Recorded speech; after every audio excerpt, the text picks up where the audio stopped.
Hello बच्चों, देखिए आज आपको इलेक्ट्रोस्टैटिक्स जो हमारा खंड है उसमें बच्चों हमने आपको 3 वीडियो बनाकर दिया है जिसमें इलेक्ट्रोस्टैटिक्स के बारे में, उसके एप्लीकेशन के बारे में, इलेक्ट्रिसिटी के बारे में, इलेक्ट्रिक चार्ज के बारे में, फंडामेंटल चार्ज के बारे में बताया गया, समझाया गया, उदाहरण भी दिया गया है। जो बच्चे न देखे हों वो हमारे चैनल को सब्सक्राइब करें, उनको वीडियो बराबर मिलता रहेगा। जिन बच्चों को कोई दिक्कत भी अगर हो रही होगी तो वो कमेंट में अपनी बातों को शेयर कर सकते हैं, हमारे तक पहुंचा सकते हैं। अब हम आते हैं बच्चों, इलेक्ट्रोस्टैटिक्स का एक बहुत ही महत्वपूर्ण पार्ट है आवेश का संरक्षण नियम। ध्यान दीजिएगा बच्चों, आवेश का संरक्षण नियम, इसको अंग्रेजी में बच्चों बोलते हैं कंजर्वेशन लॉ ऑफ चार्ज।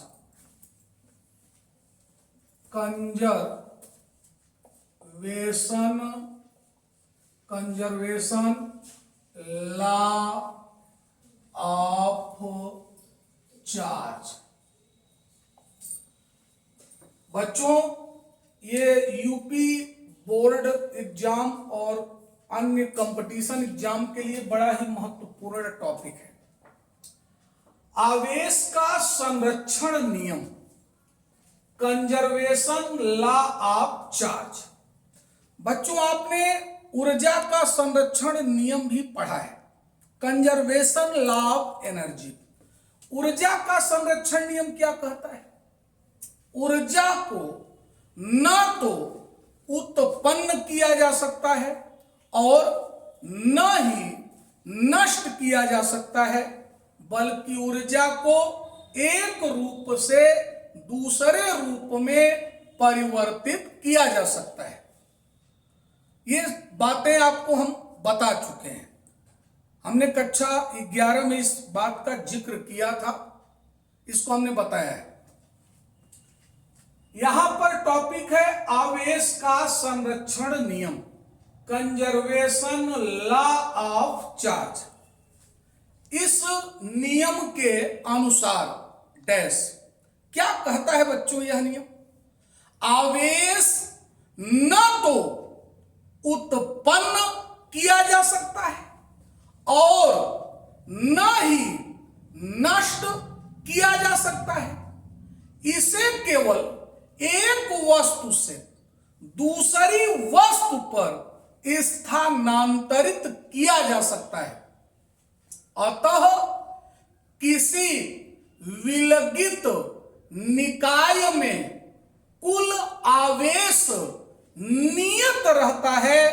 यही है बच्चों आवेश का संरक्षण नियम। क्या बताया मैंने? ध्यान सबका इधर होना चाहिए। क्या बताया मैंने? आवेश न तो उत्पन्न किया जा सकता है और न ही नष्ट किया जा सकता है। इसे केवल एक वस्तु से दूसरी वस्तु पर स्थानांतरित किया जा सकता है। अतः किसी विलगित निकाय में कुल आवेश नियत रहता है। इसी को भी हम आपको एग्जाम्पल के माध्यम से समझाएंगे। बच्चों आपको पहला एग्जाम्पल मैं दूंगा, ध्यान से समझिएगा।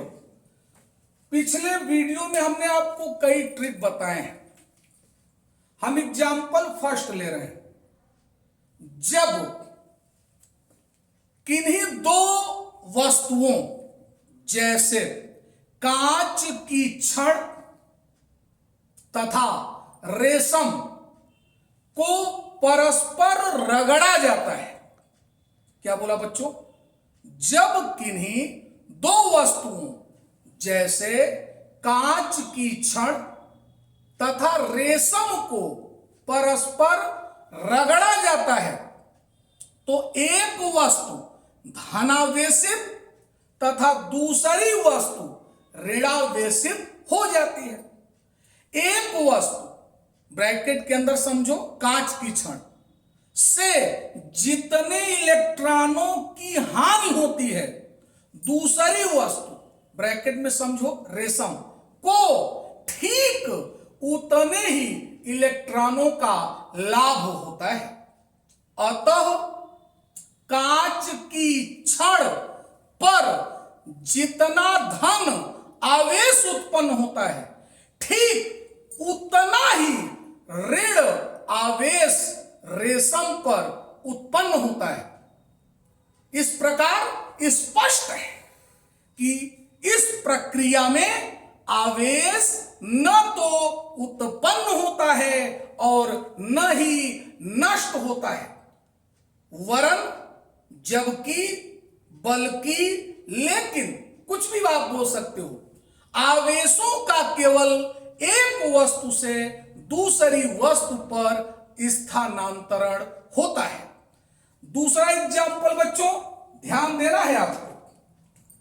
अगर हम एक रिएक्शन ले लें 92 यूरेनियम 238, इसका अगर हम विघटन या डीके क्षय दिखाएं, क्षय, तो ये बनाएगा 90 थोरियम 234 प्लस 2 हीलियम 4।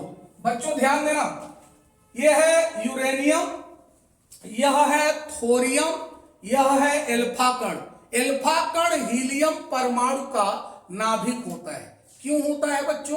क्योंकि हीलियम के नाभिक में 2 प्रोटॉन एवं 2 न्यूट्रॉन होते हैं, और चूंकि हमने आपको बताया है कि एक एल्फा कण का निर्माण 2 प्रोटॉनों एवं 2 न्यूट्रॉनों से मिलकर होता है, जिसकी चर्चा हम आगे करेंगे। बच्चों यहां 92 लिखा है, तो ये 90 प्लस 2 92। बच्चों यहां 238 लिखा है, तो यहां 234 प्लस 4 यानी 238। बायां पक्ष और दायां पक्ष संतुलित है। बच्चों अगर हम प्रारंभिक आवेश की बात करें, प्रारंभिक यानी क्षय के पूर्व प्रारंभिक आवेशों की संख्या, तो प्रारंभिक आवेश यानी क्षय से पूर्व प्रारंभिक आवेशों की संख्या। बच्चों 92 प्रोटॉन है तो प्लस 92 ई, टोटल चार्ज होगा प्लस 92 ई, क्योंकि एक प्रोटॉन पर चार्ज प्लस ई और 92 प्रोटॉन है तो प्लस 92 ई। अंतिम आवेश, बच्चों यहां अंतिम आवेश कहने का मतलब यह है कि क्षय के पश्चात, विघटन के पश्चात आवेशों की संख्या। बच्चों थोरियम का परमाणु क्रमांक 90, प्रोटॉनों की संख्या 90, तो 90 प्रोटॉन है तो बच्चों यहां पर टोटल चार्ज कितना इसका हुआ? प्लस 90 ई, प्लस हीलियम यहां 2 लगा है तो प्लस 2 ई, तो टोटल कितना हुआ? प्लस 92 ई। आप क्या देख रहे हो? क्षय से पूर्व कुल आवेश कितना? प्लस 92 ई। क्षय के बाद कुल आवेश कितना? प्लस 92 ई। इसका मतलब बच्चों कुल आवेश क्या रहता है? संरक्षित रहता है, नियत रहता है, नहीं बदलता है। बच्चों आपको पता होना चाहिए कैल्शियम के समस्थानिकों में एक समस्थानिक यह भी है 20 कैल्शियम 44 प्लस 1p1, एरोमार्क क्या देगा ये? 21 यानी 21 स्कैंडियम 44 प्लस 0n1।